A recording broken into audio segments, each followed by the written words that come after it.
আসসালামু আলাইকুম সবাইকে। বর্তমান সময়ে বাংলাদেশি শিক্ষার্থীদের জন্য উচ্চশিক্ষার অন্যতম প্রধান গন্তব্য হয়ে উঠছে দক্ষিণ এশিয়ার দেশ মালয়েশিয়া। অনেকেরই স্বপ্ন থাকে ইউরোপ বা আমেরিকায় উচ্চশিক্ষার, কিন্তু বাজেটের সীমাবদ্ধতার ভিসার জটিলতার কারণে আমরা অনেকেই পিছু টান অনুভব করি।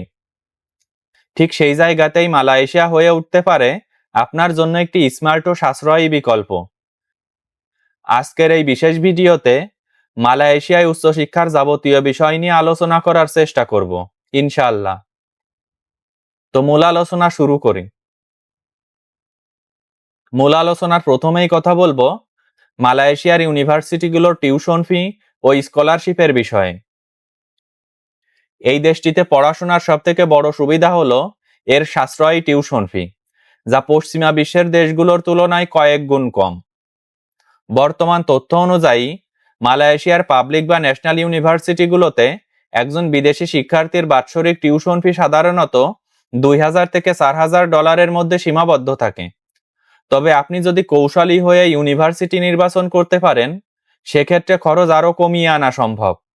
বিশেষ করে university of Malaysia Sarawak, university Utara Malaysia এবং international Islamic university of Malaysia, এই সকল পাবলিক ইউনিভার্সিটিগুলো বিদেশি শিক্ষার্থীদের জন্য অনেক সাশ্রয়ী প্যাকেজ অফার করছে।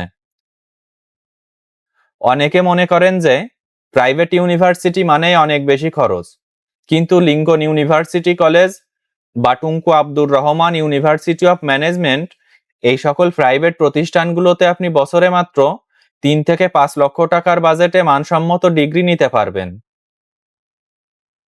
পড়াশোনার বিষয়ের দিকে তাকালে দেখা যায় বর্তমান জব মার্কেটে আইটি, বিজনেস অ্যাডমিনিস্ট্রেশন, ইঞ্জিনিয়ারিং এবং হসপিটালিটি সেক্টরগুলোতে মালয়েশিয়ার ডিগ্রি বিশ্বজুড়ে সমাদৃত। এখানকার ইউনিভার্সিটিগুলোর সাথে অস্ট্রেলিয়া, ইউকে এবং ইউএস এর নামকরা বিশ্ববিদ্যালয়গুলোর টুইনিং বা ডুয়েল ডিগ্রি প্রোগ্রাম রয়েছে, যা আপনার ডিগ্রি পাওয়ার পর ক্যারিয়ারকে বিশ্বজুড়ে এক অনন্য উচ্চতায় নিয়ে যাবে। তাই বাজেট নিয়ে চিন্তিত না হয়ে এমন একটি ইউনিভার্সিটি বেছে নিন যা আপনার সাবজেক্টের জন্য স্পেশালাইজড এবং আপনার সামর্থ্যের সাথে মানানসই। মনে রাখবেন, কোনো এজেন্সির দিকে না তাকিয়ে সরাসরি ইউনিভার্সিটির অফিসিয়াল ওয়েবসাইটে ঢুকে ইন্টারন্যাশনাল স্টুডেন্ট টিউশন ফি সেকশনটি চেক করাই হলো সবথেকে বুদ্ধিমানের কাজ। মালয়েশিয়ায় পার্ট টাইম জব ও ইনকামের বিষয়ে এখন আপনাদের সঙ্গে আলোচনা করি। এই দেশটির পার্ট টাইম জবের বিষয়টি অনেক স্টুডেন্টই ভুলভাবে ব্যাখ্যা করে থাকে, তাই এখানে খুব সতর্ক থাকা প্রয়োজন। মালয়েশিয়ার ইমিগ্রেশন নিয়ম অনুযায়ী একজন বিদেশি শিক্ষার্থী পড়াশোনা চলাকালীন নিয়মিত পার্ট টাইম কাজের অনুমতি পায় না। কেবল সেমিস্টার ব্রেক বা সরাসরি ছুটির দিনগুলোতে আপনি সপ্তাহে সর্বোচ্চ 20 ঘন্টা কাজ করতে পারবেন। এই সুযোগটি মূলত রেস্টুরেন্ট, হোটেল, কনভেনিয়েন্স স্টোর বা পেট্রোল পাম্পের মতো নির্দিষ্ট কিছু সেক্টরের জন্য উন্মুক্ত। এখানে কাজের বেতন সাধারণত প্রতি ঘন্টায় 8 থেকে 15 রিঙ্গিত পর্যন্ত হয়ে থাকে, যা খুব একটা বেশি নয়। তবে মনে রাখবেন, পার্ট টাইম জব আপনার পড়াশোনার খরচ চালানোর জন্য একটি বোনাস হিসেবে দেখা উচিত। এটিকে আপনার কখনোই টিউশন ফি মেটানোর জন্য মূল মাধ্যম ভাববেন না। বর্তমানে অনেক শিক্ষার্থী বিভিন্ন মাধ্যম থেকে বিভিন্ন কথা শুনে মনে করেন যে সেখানে গেলেই মাসে লাখ লাখ টাকা ইনকাম করা সম্ভব, কিন্তু এটি সম্পূর্ণ ভিত্তিহীন এবং ভুল তথ্য। এখানকার ইমিগ্রেশন আইন পার্ট টাইম জবের ক্ষেত্রে অত্যন্ত কঠোর এবং আপনার ইউনিভার্সিটির ইন্টারন্যাশনাল অফিসের অনুমতি ছাড়া কাজ করা আইনত দণ্ডনীয় অপরাধ, যা আপনার ভিসা বাতিলের কারণ হতে পারে।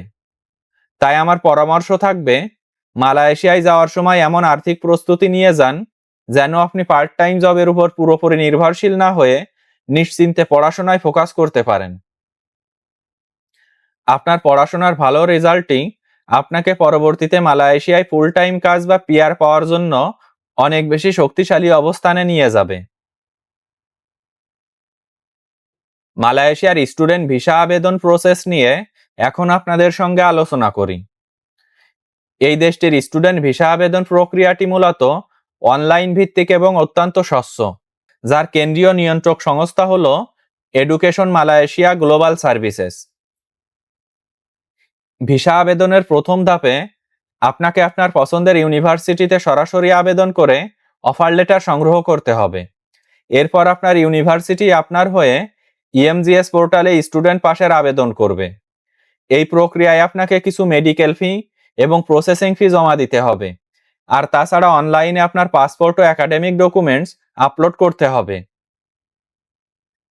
ইএমজিএস আপনার ডকুমেন্ট যাচাই করার পর একটি ইলেকট্রনিক ভিসা অ্যাপ্রুভাল লেটার বা ইভ্যাল ইস্যু করবে, যা আপনার ভিসার মূল ভিত্তি। একবার এই ডকুমেন্টটি হাতে পেলে আপনাকে নিকটস্থ মালয়েশিয়ান হাই কমিশনে বা ঢাকার মালয়েশিয়ান দূতাবাসে গিয়ে স্টিকার ভিসার জন্য আবেদন করতে হবে। মনে রাখবেন, ভিসা আবেদনের সময় ব্যাংক স্টেটমেন্টে অন্তত $4,000 থেকে $6,000 সমপরিমাণ বাংলাদেশি টাকা দেখাতে হবে, যা অন্তত 3 থেকে 6 মাসের একটি ব্যাংক স্টেটমেন্ট থাকা জরুরি। আপনার ফাইল প্রসেসিং এর সময় সকল ডকুমেন্টস যেমন এসএসসি ও এইচএসসির মূল কপি, পাসপোর্টের প্রতিটি পাতার স্ক্যান কপি এবং ছবির সঠিক মাপ নিশ্চিত করতে হবে, কারণ ছোটখাটো ভুলও আপনার ভিসা পাওয়ার সময় দীর্ঘায়িত করতে পারে। পুরো প্রসেসটি সাধারণত 14 থেকে 30 কার্যদিবস সময় নিতে পারে, তাই আপনার সকল ডকুমেন্টস আগে থেকেই গুছিয়ে রাখুন। তো আজকের ভিডিওটি এ পর্যন্তই শেষ করছি। আমার ভিডিও যদি ভালো লেগে থাকে তাহলে পরবর্তী ভিডিওর জন্য চ্যানেলটি সাবস্ক্রাইব করে রাখতে পারেন। ধন্যবাদ সবাইকে।